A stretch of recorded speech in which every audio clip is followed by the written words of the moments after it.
제가 느꼈던 거는 은행은 합법적인 폰지 사기다. 95%가 무의식에 의해서 네. 내가 쇼핑을 한다는 얘기를 맞아요. 여기 나오더라고요. 하는데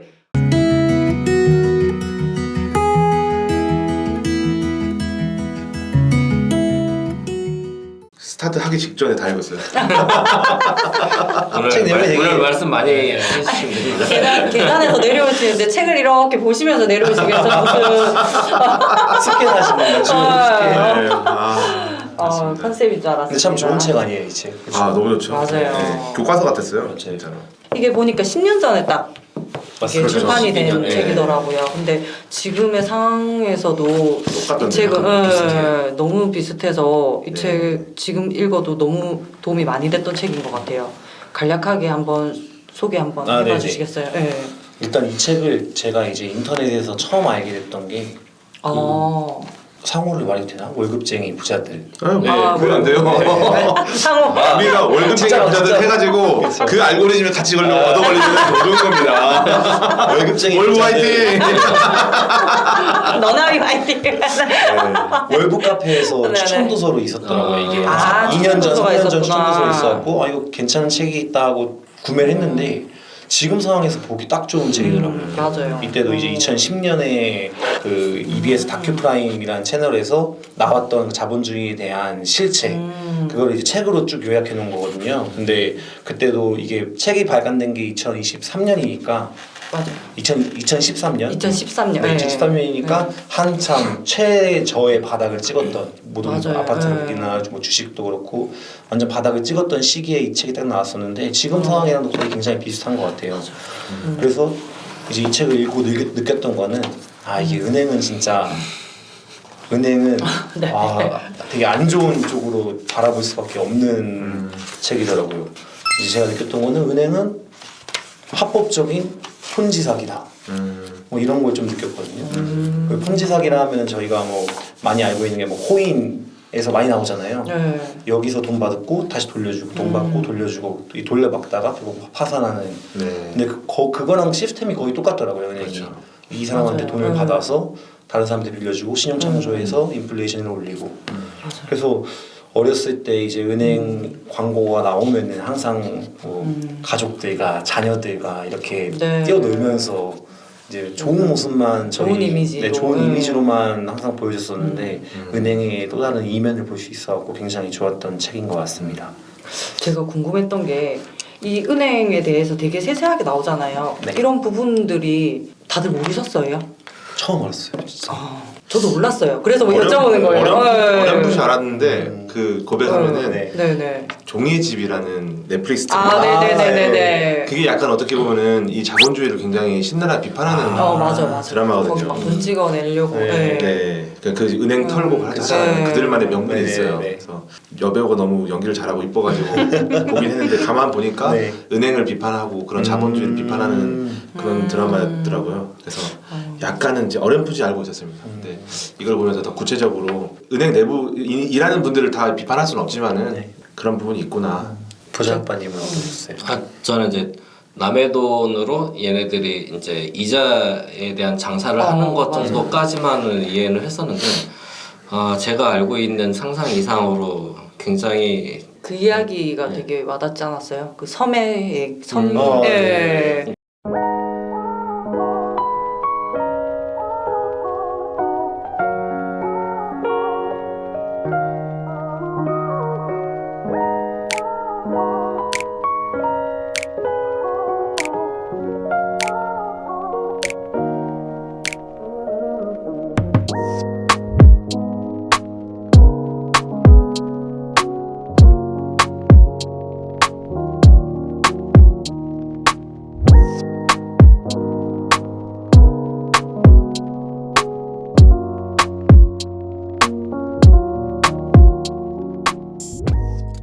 내가 대출 상환하고 이자를 다 갚으면 누군가는 한 명 파산하는 맞아요. 구조로 맞아요. 만들어져 있다. 맞아요. 이게 은행 시스템이 이런 형태로 갈 수밖에 없게끔 만들어져 있다는 그렇죠. 거 자체가 그래서 무한 경쟁 체제로 우리를 내몰리게끔 한 게 은행 시스템이구나. 그렇죠. 결국 그게 의자 뺏기 맞아요. 게임이잖아요. 맞아요. 뭐 파티하면서 의자 놀면서 앉기놀이. 네, 노래 부르고 술 마시고 놀다가 이제 땡 하면은 그 이제 빈 의자에 딱 앉아야 되는 그거랑 거의 똑같은 것 같아요. 이 약간 이제 자본주의 체제 전체를 그렇게 볼 수 있는데 좀 약간 작게 생각하면은 우리 직장도 똑같거든요. 그렇죠. 성과상여금이라든지 맞아요. 여러 가지 경쟁들을 부추기고 누군가는 인사고과를 낮은 걸 받을 수밖에 없게끔 만들어 버렸잖아요.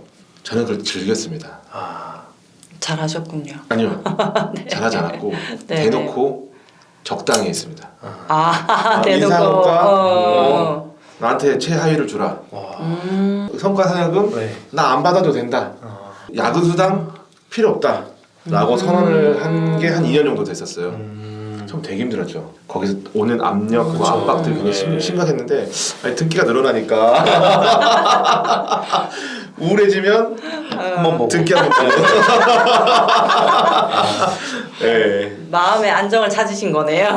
네. 네. 그러니까 정리를 해보자면 저희가 이제 은행에다가 어떻게 보면 레버리지를 당하고 있는 거잖아요. 네. 몰랐던 부분이 어떤 거였냐면 저희가 예를 들어서 예탁금을 뭐 1,000만 원 정도 예탁을 한다 그러면 거기서 이제 10%의 금액을 떼놓고 맞아요. 이제 90%의 금액을 다른 사람한테 이제 빌려줌으로써 이제 그게 또 이제 또 다른 쪽으로 또 이용이 되고 그러니까 결론적으로는 이자를 낼 돈이 없다라는 얘기를 딱 정확하게 얘기를 하더라고 이 책에서. 그렇게 하면서 결론적으로 그 이자를 또 만들어내기 위해서 또 돈을 찍어내야 되고 신용창조라고 하죠. 그렇죠. 그러니까 돈을 계속해서 찍어내야 기만을 돼서 해서 찍어내야 되고. 어쩔 수 없이 이제 은행이 이 인플레이션에 기여를 한다라고 하는 것들에 대해서 그런 내용을 세세하게 너무 얘기를 해주시니까 은행이 좀 조금 그렇더라고요. 그런데 또 어느 정도 또 저희한테 도움이 되는 부분도 많기는 하잖아요. 그렇죠. 예, 또 은행이라는 이제 그런 시스템 자체를 저희가 또 이용을 하고 있으니까 어쩔 수 없이 네. 이제 그런 부분에 대해서도 한번 생각을 해봤습니다. 새롭게 알게 된 용어들이 몇 가지 있어요. 용어 첫 번째로 지급 네. 준비율. 그 단어를 저는 그때 처음 알았어요. 아까 맞아요. 네, 지급 아까 말씀하신 준비율. 그 10%, 10%를 예. 은행에서 가지고 있어야 된다. 맞아, 그거를 맞아요. 예. 국가랑 은행이 이제 정해서 네, 운영하는 정했다고 거더라고요. 지금은 7%라더라고요. 지금 7%예요? 그래서 지급 준비율 빼고 나머지 금액은 네. 다른 사람한테 대출을 한다든지 할 수 있는 거죠. 그러니까 결국 은행은 7%밖에 가지고 있지 않은 거죠. 그래서 그 지급 준비율이라는 걸 처음 알게 됐고 그리고 이제 이건 책에 나온 내용은 아니지만 아까 말씀드렸던 폰지 사기 결국은 은행도 합법적인 폰지 사기다라고 생각했던 게 남의 돈을 빌려서 이제 다른 사람한테 넘겨주고 이 사람한테는 대출 이자를 받고 그렇게 하면서 폰지 사기라는 유래를 제가 그 이후에 찾아봤거든요. 이게 무슨 뜻인가 해갖고 많이 들어는 봤는데 뭔 말인지 몰라갖고 설명을 드리면 1920년도에 미국의 찰스 폰지라는 사람이 있었대요. 네네. 이름이었구나. 찰스 폰지라는 사람이 있었는데 네. 그 사람이 이탈리아에서 넘어온 분인데 굉장히 불황자였는데 네네. 똑같이 이렇게 돈을 빌려주고 돈을 너한테 80% 이자 주겠다. 돈을 나한테 줘라. 이렇게 해서 부자들한테 돈을 다 빌렸다 하더라고요. 근데 이제 시간이 지나면서 이게 뭔가 의문점을 갖는 분들이 하나둘 증가하다 보니까 그때 이제 다 돈을 돌려달라고 하면서 이 사람이 망했다 하더라고요. 찰스 폰지가. 그러면서 이제 폰지 사기가 유래된 거고 또 하나 용어 나왔던 게 뱅크런 들어보셨나요? 뱅크런. 네. 이거는 몇 번은 들어봤는데 뱅크런 뭐 뱅크로 달려가는 건가 이런 생각을 했지만 이 뜻이 일시적으로 사람들이 다 은행에 돈을 찾으러 가면은 은행은 모든 은행은 다 파산할 수밖에 없대요. 그렇죠. 왜냐하면 10%밖에 안 갖고 네, 있으니까. 7% 10%밖에 가지고 있지 않으니까 네. 모든 사람들이 다 은행 찾아가서 돈을 인출하면은 은행은 막 파산한다.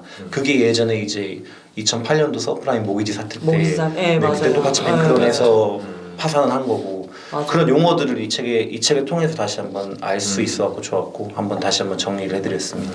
그래서 이제 은행에 보면 예금자 보호법이라 해가지고 최대 그쵸. 5천만 5천만 원, 원까지 예금 이제 보호를 해주는데 그 5천만 원이 이자를 포함한 금액이더라고요. 네, 맞아요. 그건 맞아요. 몰랐네요. 네, 이자까지 이 책에 나오더라고요. 이자를 포함한 금액이 이렇게 해주는데 또 제가 몰랐던 게 뭐 그게 이제 후순위가 있고 선순위가 있고 그 사람들이 이제 뭐 펀드 같은 걸 들었을 때 그쵸. 이제 후순위로 들어가는 거를 그런 걸 이해를 전혀 못한 맞아요. 상태에서 들어놓고 나중에 그 은행이 파산을 했는데 그 은행에서 갚을 금액은 이제 다 이미 다 이제 기업이나 이런 데 다 갚아주고 그쵸. 이제 그 후순위 사람들한테는 이제 네. 돈이 없는 거죠. 그렇죠. 너무 안타까웠어요. 그런 얘기를 또 하는 걸 보고 사실 제가 은행도 있었거든요. 근무를 했었어요. 정말요? 전혀 그렇게 안 보이죠. 엄청 여러 군데 하셨네요. 네. 연예인 20대 초반대. 지망생이었다가. 야, 근데 1금융은 아니었고 제가 새마을금고에 있었어요. 끝까지 한번 들어보시죠. 그래서 근데 그때 너무 이제 은행에 대해서 그냥 그러니까 이렇게 깊이까지는 이해를 못하고 그냥 당장 취업을 해야 되니까. 아니 근데 네. 다들 은행은 취업이 어렵지 않아요? 어렵죠. 그렇죠. 그 시험 치고 면접 보고 이렇게 해서 들어갔습니다. 어쨌든 근데 반도체학과 나오시고 진짜요? 아니 반도체공학과 나왔어요. 네. 코로네님 후배시래요 심지어. 맞아요. 진짜요? 저희 선배님이시더라고요. 학교에 같은 학교 선배님. 네. 그래서 삼성 네. 가장 많이 입사하는 학교 중에 하나가 또 그래서 이름이 제가 엄청 은행 하신데요? 출신인지는 정말 몰라요 다들. 그리고 얘기도 안 해요. 얘기를 하면 너무 다들 이런 반응이에요 다들. 너무 그리고 의인데라는 생각. 우리 이은영님이랑 결혼하실 때 사내 커플이었대요. 맞아요. 그 자동차 회사에 일하신 거 아니었어요? 그런 쪽이었죠. 그 생산관리팀이라고. 그러니까 지금 어차피 생산관리팀 같은 그 회사잖아요. 지금의 회사는 아니고 예전의 회사. 다른 회사에서 만나시고 이직하신 거구나. 이직을 한 거죠. 이직하면서 이제 저는 그 전에 그만뒀고 결혼하면서. 상당히 근데 버라이어티 하세요. 그러니까요. 그리고 나서 사업을 또 하셨잖아요. 맞아. 한 그러니까 제 다섯 인생 개를 스토리를 하셨구나. 얘기하면 이거는 뭐 1박 2일 얘기해야 돼서 다 아무튼 이렇게 한번 해보세요. 우리 뭐 그 아빠가 없으니까 방송국도 아닌데. 나중에 혼자 주절주절 한번 해볼게요. 나중에 혼자 주절주절 하는 거를 한번 또 기획하고 계시구나. 그게 너무 길어서 나왔다. 너무 길어요. 이게 스토리가 중간 중간에 막 소송도 있고 막 소송도 있고 애기 뭐 임신했을 때 막 경찰서도 가보고 막 이랬기 때문에 그리고 내일 모레 이제 또 평택 씨 뭐 아마 자유형 대회에서 대회 선수세요 또? 수영 선수 하실 것 같은데. 놀라시라고 얘기를 한번 해드려봤어요. 재밌네요. 또 말씀하시려고 했던 네, 게 네. 이제 은행에서 근무를 했는데 그렇죠. 그래서 네. 저도 그 예금자 보호법이라는 걸 안 거예요. 그 왜냐면 손님분 그러니까 예를 들어서 뭐 이금융권에 있으면은 그 금리가 높잖아요. 그쵸. 그러니까 제가 근무를 했을 때도 한 6%대까지 예탁 금리를 줬었거든요. 그럼 이제 뭐 비과세가 얼마고 뭐 과세가 얼마고 해서 비과세가 예를 들어서 한 3천만 원까지 된다 그러면 그 이제 손님분들이 제일 불안해하는 게 내가 이 금융권에 이렇게 예탁금을 많이 넣으면 내가 이거 돌려받을 수 있을까라는 되게 불안한 심리가 많아요. 그래서 항상 말씀드렸던 게 예금자 보호. 5천만 원까지는 보호를 해드리니까 전혀 걱정하실 필요 없다. 뭐 이렇게 얘기를 드렸던 게 기억이 나서 그리고 되게 이거 읽으면서 되게 좀 어이가 없었던 게 네. 제가 대출을 받으러 갔잖아요. 네. 막 근데 대출 이자를 이제 깎아준다고 네. 보면은 어떤 적금들을 하고 하잖아요. 네, 상품 카드 세대에서. 사용하라 그러고. 네. 네. 그리고 자기네들 지급 준비율을 좀 채우면서 결국은 판매까지. 네. 그렇죠. 예전 진짜 되게 슬픈 얘기인데 첫에 태어나고 나서 진짜로 분유까지 없어가지고 네. 신용 대출을 받으러 갔어요. 나이 동갑이었거든요. 대출 상담사가. 근데 제가 신용 대출을 받으러 갔더니 딱 1,000만 원밖에 안 나오는 거예요. 근데 그걸 하면서 갑자기 뭐 어떤 상품을 팔아야지만 1,000만 원을 준다는 식으로 얘기하더라고요. 그게 아니야. 1,000만 원 받으러 온 사람한테 그 진짜 말도 안 되는 진짜 소리잖아요. 네. 너무하다 좀. 제가 그날 진짜 그 자리에서 너무 화가 나가지고 이 진짜냐고 당신 말한 거 이거 진실이냐 그러니까 제가 이런 거 모르지만은 되게 약 파는 느낌 딱 들더라고요. 이거 진짜냐고 막 그랬더니 이제 얼굴 빨개지면서 이제 사과를 하고 막 그러더라고요. 그러니까 참 그런 실적 올리려고 네, 한 거네요. 그렇게 대출 받을 때마다 결국 내가 걔네들이 나한테 고맙다고 해야 되는데 되려 제가 고맙다는 그러네요, 인식을 갖고 생각해보면. 있었다는 생각이 들면서 야 내가 그동안 너무 무지하게 살아왔구나 하는 생각이 들더라고요. 내가 대출해 줄 테니까 너도 이런 걸 해라. 뭐 이런 식으로 보통은 다 그렇게 하시는 것 같아요. 맞죠. 저도 막 대출 받을 때 대출하려고 그러면 이런 카드도 해서 얼마 이상 써야 된다. 이런 조항을 다 넣었던 것 같아요. 생각을 해보면. 네. 당하고 살았어. 그렇죠? 새로운 사실을 알게 된 책입니다. 네. 그러면 저희가 책 내용 중에서 보니까 저축을 해야 될까? 라는 의문이 생기는 내용들이 좀 나오더라고요. 오늘 이거 관련돼서 얘기를 하다가 네네. 회사에서 이제 자기는 경제학 네. 강의를 들었는데 딱 이거 두 가지만 생각이 나더래요. 너희들이 저축을 하게 되면 매년 1%씩 너네들은 자산을 까먹게 되는 경우다. 1%씩. 네. 왜냐하면 자산을 지금 인플레이션은 3%고 이자는 2%다. 아. 현금을 이 은행에 넣으면 너는 1%씩 현금이 없어지는 거다. 그렇기 때문에 투자를 해야 된다라는 이제 경제학 교수님께서 그거를 말씀하셨는데 수업은 아무것도 기억 안 나는데 그것만 딱 기억이 나더래요. 그래서 아 진짜 투자를 해야 되는구나라고 생각만 했는데 그거는 좀 못했고 그리고 하루라도 빨리 취업을 하는 게 너네들한테 인생에 도움이 된다. 이유는 돈을 벌 나이는 한정적으로 정해져 있는데 그거를 최대치를 더 늘리기 위해서는 한시라도 더 빨리 취업을 해서 일할 수 있는 나이까지는 시드머니든 이런 자금을 모을 수 있는 거는 가장 빨리 취업하는 게 가장 길이 좀 편하다 이런 얘기를 좀 하셨다 하더라고요. 그래서 저는 저축은 좀 답했습니다.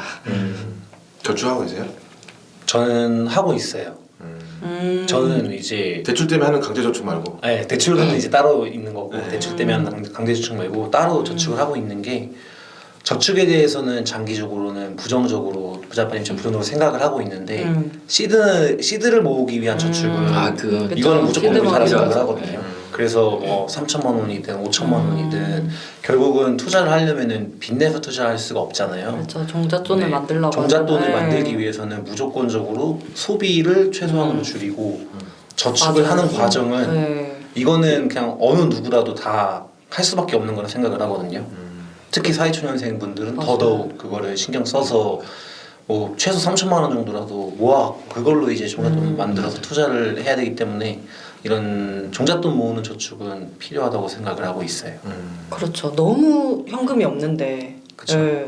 보통의 재테크를 많이 물어보는 게 돈이 좀 있어야지 내가 투자도 하지 않냐라는 생각을 좀 많이 하시기는 해요. 하는데 최소한의 돈은 조금은 있어야 된다고 생각은 하는데 레버리지를 통한 투자를 좀 많이 공부를 하잖아요. 게시카우님 말씀처럼 그러니까 조금의 나의 안전한 수입은 조금은 보장이 돼 있는 상태에서 이제 투자를 하라고들 책에서도 많이 나오더라고요. 그런 내용들이 종잣돈을 어느 정도 모아놓고 이제 그 모아놓은 돈으로 이제 또 다시 투자를 그러니까 계속 모아만 놓는 게 아니라 투자를 하기 위해서 지금 그렇죠. 종잣돈을 만들어내는 그거를 거잖아요. 뭐 5년, 10년 이렇게 그쵸. 모으는 거는 네. 진짜 말씀하신 대로 인플레이션 효과 때문에 계속 돈을 잃는 거고 그 대신 적은 돈 뭐 6개월이든 1년이든 바짝 모아서 종잣돈 마련하면은 그거는 1년 동안 뭐 인플레이션 효과 때문에 마이너스 된다 하더라도 아마 그 돈이 추후에는 더 큰 뭐 이익으로 가져올 수 있다 생각을 하기 때문에 필요하죠. 혹시 스타크래프트 좀 해보셨어요? 좋았죠. 네, 저는 많이 했었어요. 스타 좀 하셨어요? 아 저는 게임은 그 뭐지 카트라이더 많이 했습니다. 카트라이더. 카트라이더. 아 무슨 말씀하실지 알 것 같아요. 아 저는 이제 아까 네. 여기 저축한다는 말 듣고 스타다 스타. 제가 프로토스 유저인데 네. 더블 렉서스를 되게 좋아하거든요. 아. 그러니까 딱 많은 이제 미네랄들을 네, 캐기 그쵸, 위해서 400 이제 미네랄이 필요하잖아요. 네. 그래서 빨리 초반에 그 넥서스를 2개를 지으면 더 일꾼도 2배로 그쵸, 그쵸. 뽑고 더 많이 뽑을 수 있다. 네. 죄송해요. 남자들이 뭐 군대 얘기 게임 하지 말라 그러는데 테란, 프로토스 저거 얼굴 딱 사진 나와요. 군대에서 축구 탄 얘기 안 하는데. 네, 축구에 이런 거 하면 안 된다고 그러는데 네네. 스타에 대해서 한번 보세요. 되게 재밌어요. 요즘에도 그 게임이 있어요. 아직도 아직도 유명한 게임이에요? 이거는 영원 불멸의 게임입니다. 진짜요? 미성놀이 수준인데. 네. 미성놀이? 아 미성놀이 수준. 나중에 우리 아들하고 스타크래프트 하고 싶어요. 오. 그때 너무 너무 있을 것 그러니까 같아요. 그런 좀 약간 로망이 있습니다. 계속 업그레이드가 또 되고 있는 건가요? 네. 아니요. 업그레이드 안 되는 상태에서 리마스터를 지금 해서 다시 한번 약간 나오게 이제 그래픽 그래픽 정도만 정도. 달라지지 버그 이런 것만 달라지지 전혀 그냥 그 이제 그때 그대로입니다. 게임. 오, 네. 신기하네. 그러니까 스타크래프트가 진짜 우리 부동산 투자에 네. 정말 뭐랄까 가이드북 같아요. 아, 가이드 같아요. 진짜요? 그러니까 뭐 프로토스가 아파트 투자라고 하면은 뭐 저그는 뭐 토지 투자, 뭐 테라는 뭐라 그러죠? 상가. 뭐 상가 투자 막 이런 식으로 해가지고 부동산의 종목이 이렇게 다른 거고 그 빌드가 다르고 그리고 그 환경에 따라서 이제 또 전략이 또 달라지거든요. 이거를 흔히 언니한테 어떻게 설명해야 될지 머리를 모르겠지만 써야 된다는 거잖아요. 결론적으로 전략식. 그렇죠. 전략을 그러니까 짜야 되고 거시적인 환경과 또 내가 처한 상황과 맞아요. 내가 가지고 있는 시드와 네. 뭐 이런 모든 걸 다 통해서 그리고 돈이 아무리 많아도 전략이 워낙 그쵸, 훌륭하고 맞아요. 그 상대방이 허를 찌르면 이제 무너지죠. 이기는 거죠. 네. 그리고 한 가지 더. 예. 아무리 돈을 많이 쌓아놔도 공격 유닛을 계속 뽑지 않으면 지는 게임이 맞아요. 되기 때문에 네. 맞아요. 저축이 아니라 그쵸. 투자를 해야 됩니다. 맞아요. 맞아요. 마리를 뽑고 그렇죠. 이거 진짜 스타로 한번 또 특집으로 가야 돼요. 그냥 스타를 이번엔 이참에 배우시죠 좀. 캐시플로우 그 게임이랑 비슷한 느낌인 것 거의 같아요. 맞아요. 네, 캐시플로우랑 거기도, 스타크래프트랑 네. 제가 봤을 때는 비슷합니다. 그러니까 맞아요. 거기도 이제 현금이 아무리 많아도 소용이 없는 맞아요. 거잖아요. 내 그쵸. 금융 소득이 높아야지. 네, 네, 예. 오버로드를 한 번씩 결국에는, 임장하고 이거 이 지도를 안 밝히면은 맞아, 목적을 옥저버나 내야 돼요. 오버로드나 이게 네. 임장 한번 가서 오. 여기가 어느 지역이구나 하면서 게임이 나쁜 것만 아니네요. 맞아요. 네. 네. 게임도 가끔은 해야 됩니다. 대단하신 분이네요. 만드신 분. 근데 우리 무슨 질문에서 또 이게 스타일이 저축 얘기하다가 네. 이 책에서 보니까 또 보험 얘기가 또 나오더라고요. 네. 그래서 제가 생각을 했어요. 정말 그 돈의 속성에서 나온 그 보험 얘기에서 여기는 조금 더 디테일한 게 들어간 이제 내용을 다루고 있던데 그 돈의 속성의 내용이 맞구나라는 생각을 다시 한번 확인시켜 준 것 같기는 해요. 이 책에서도 얘기를 하는 게 결국에는 그 사람들이 보험을 약간 투자처럼 또 하시는 분들도 있잖아요. 보험도 재테크라는 맞아요. 식으로. 예. 뭐 저축성 보험을 가입을 하셔가지고 뭐 나중에 그런 이자를 더 많이 불린다 뭐 이런 생각을 하는데 정말 그게 착각이라고 얘기를 해주시면서 그 저축성 보험을 들 바에 차라리 다른 데다가 투자를 해라 라는 걸 좀 명확하게 말씀을 해주셔가지고 진짜 보험은 다시 한번 생각을 좀 잘 해봐야 되는 것 같다는 생각을 했어요. 그러니까 국가에서 강제적으로 들으라고 한 보험 외에는 그 필요가 없다라고 하죠. 제가 최근에 친구 한 명을 만났는데 네네. 친구 이제 어머니가 네네. 보험 설계사를 일을 하시거든요. 그쵸. 그래서 그 어머니가 보험 설계사니까 친구도 보험이 굉장히 많이 들고 있더라고요. 한 달에 있는 보험금이 저 깜짝 놀랐어요. 얼마시나? 70만 원을 보험금을 70만 원을 낸다는 거예요. 저도 그랬어요. 아 진짜요? 저희 어머니가 저한테. 그래서 아니 저희 어머니는 워낙 제가 사고를 많이 치고 언제 죽을지 몰라서 약간 진짜 보험 진짜 얘는 보험 들어가는 놈이다. 라고 그래서 이제 제 하셨어요. 친구한테 야 너 그럼 월급에 70만 원을 매달 보험 되냐 물어보니까 아니다 그건 아니고 엄마가 반은 또 내준다. 반은 내주고 나는 한 35만 원 정도 보험금을 낸다. 그래도 35만 일반 원도 평균적인 많은데. 나이에 비해 네. 엄청 많이 내는 거거든요.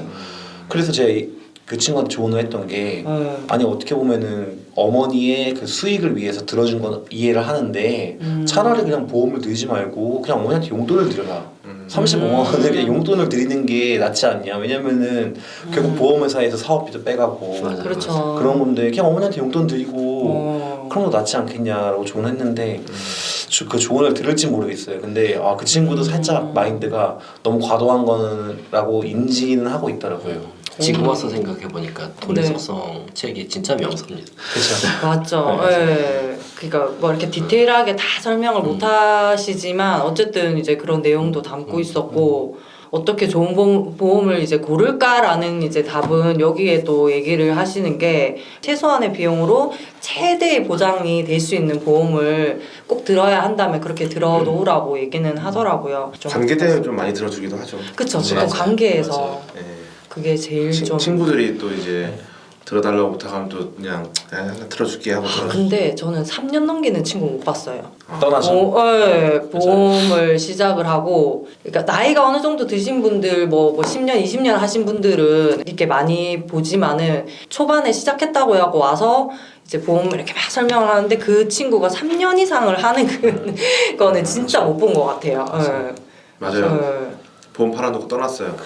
맞죠. 그 보험회사에서 자주 쓰는 수법 중에 하나가 인턴들을 100명이면 100명 한꺼번에 뽑아서 인턴들한테 어느 기간을 주고 가장 많이 가입하게 한 사람들, 뭐 이제 자기 성과를 많이 올린 사람들 위주로 이걸 선발을 하겠다라고 하면 우선 지인들 다 가입시키잖아요. 가족. 근데 이 사람들이 다 이제 그렇게까지 해놓고 다 잘라내요. 정식 채용을 안 해요. 그쵸. 네. 그런 식으로 운영했던 보험사도 있었더라고요. 그렇죠. 왜냐면 이런 얘기 있잖아요. 우리 가족만 다 가입시켜도 그렇죠. 예, 월급은 충분히 또 취업 끝나는데 그 부모님이 또 안 해줄 수가 없잖아요. 맞지. 와 너무 나빴다 그거는. 결국은 자본주의가 돌아가게 하는 것은 막 써야 된다. 소비를 이제 일으켜야 된다라고 하면서 그 다음에 이렇게 넘어가는데 저 소비를 안 하면은 저는 할 말이 진짜 많죠. 제 아내가 어차피 이 영상 안 볼 것 같아가지고 네. 제가 쓰고 나오는데 근데 약간 제가 좀 생각을 달리 하는 마음도 좀 있어요. 이제 약간 과소비가 상처받은 마음이라고 맞아요. 하는 아 마음이 맞아 그 얘기 자존감이 낮으면 하더라고요. 가슴이 이런 것도 많이. 제 와이프는 자존감이 낮진 않아요. 자존감이 낮진 않은데 저랑 한번 부부싸움을 좀 심하게 한 적이 있어요. 네. 예. 과소비 제가 봤을 때는 쇼핑 중독인데 네. 본인은 이제 이렇게 얘기를 하시더라고요. 당신이 전국 팔도를 다니면서 집을 잘 안 들어오잖아. 그러니 내가 그 마음을 풀기 위해서 난 이걸 샀어. 어쩔 건데? 이렇게 얘기한 적이 있어요. 그 말을 하는데 그때는 이해가 안 됐거든요. 그러니까 제가 알게 모르게 와이프한테 상처를 준 거야. 그래서 그 마음을 달래려고 소비를 하지 않았나 그렇죠. 라는 생각이 좀 들기는 했어요. 네. 근데 요즘에 좀 보면은 그렇게 지금 서로가 그 부부관계 어떻게 유지가 되냐면 그러니까 제가 이제 뭐 익산도 가고 뭐 광주도 가고 그쵸. 뭐 삼천포도 가고 부산도 가고 이제 가야 되잖아요. 그리고 저희 이제 가족은 이제 거의 주말 부부예요. 예, 평일날엔 저는 평택을 너무 사랑해서 평택에 계속 있고 와이프는 이제 윗동네에 계신데 한 번씩 약간 절정에 치달았기 직전에 네. 터지기 전. 올라가. 지난주에 올라가서 피아노를 사줬어요. 이제 우리 아들이 네. 이제 피아노 학원을 다니는데 연습을 하려면 맨날 이제 할머니 집 가서 이제 하는 거예요. 할머니 집에 피아노가 있으니까 이제 그거에 대해서 계속적으로 이제 와이프가 저한테 얘기를 했는데 네. 결론적으로는 샀죠. 전자. 예, 전자 피아노. 그 와이프한테 있는 이 과소비의 원인이 상처받은 마음에서 오진 않았을까 하면서 약간은 반성하는 마음 좀 있었습니다. 맞아요. 여기서 얘기하잖아요. 예. 우울할 때. 우울할 때. 네, 우울할 때 과소비가 또 심해지고 이게 심리적인 요인이 정말 크다고 얘기를 하잖아요. 이게 그렇죠. 슬픈 영화를 봤거나 사람들이 나가서 돈을 더 많이 쓴다라고 하는데 저도 어느 정도 공감이 가게. 책을 이제 챌린지를 하고 약간 공허한 마음도 좀 왔지 않습니까? 네. 뭔가 달리다가 갑자기 멈췄을 때 저 패디님이 그러시더라고요. 우리가 이제 이렇게 나왔잖아요. 네. 어떻게 보면 이제 노출을 한 거잖아요. 네. 그쵸. 패디님은 절대로 이거 마스크를 안 벗을 거래요. 악플 많이 달려요. 왜요? 답답하다고 마스크 벗으라고. 뭐 패디님 그러니까 악플 많이 달리진 않고 한두 개 달려요. 근데 혜인님 강의. 잘 안 들려요. 마스크 벗어주세요. 네. 답답합니다. 막 이렇게 하는데 자막도 있는데. 그거 우리가 이 얼굴을 드러내는 순간부터 이제 약간은 뭔가 연예인들이 막 네네네. 공황에 빠지고 막 그쵸. 이제 약간 우울증이 걸리고 하는 게 작용이 있다고 하더라고요. 그래서 뭐 무슨 말씀하시기를 그거를 극복하기 위해서는 그래서 책을 더 읽어야 된다라고 말씀하시더라고요. 멘탈이 무장이 돼야 된다는 거죠. 약간 멘탈이 조금 나가셔서 아이폰을 사지. 걱정을 했어요. 뭔가 오늘 이 오늘 지경에 이걸 사서 내 마음의 위안을 가져야.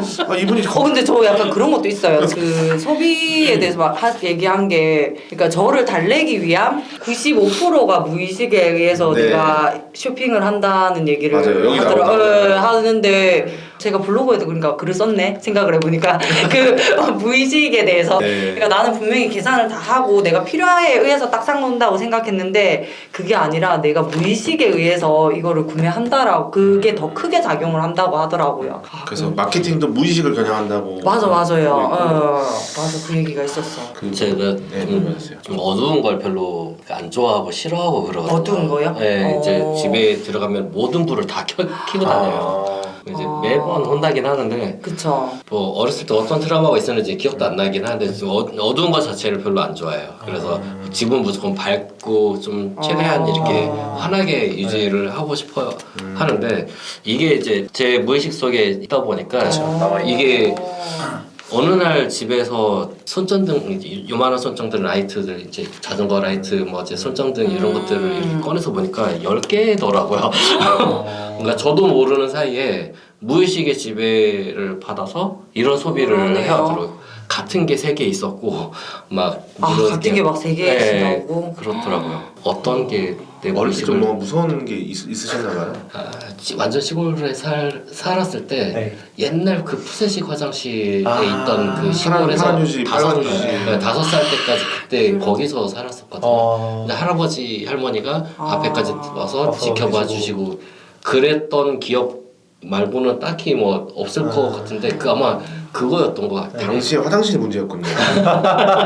화장실에 불이 안 들어왔네. 그래서 소비는 무의식의 지배를 받는다고 오늘 이제 번뜩 생각이 들어서 말씀드렸다.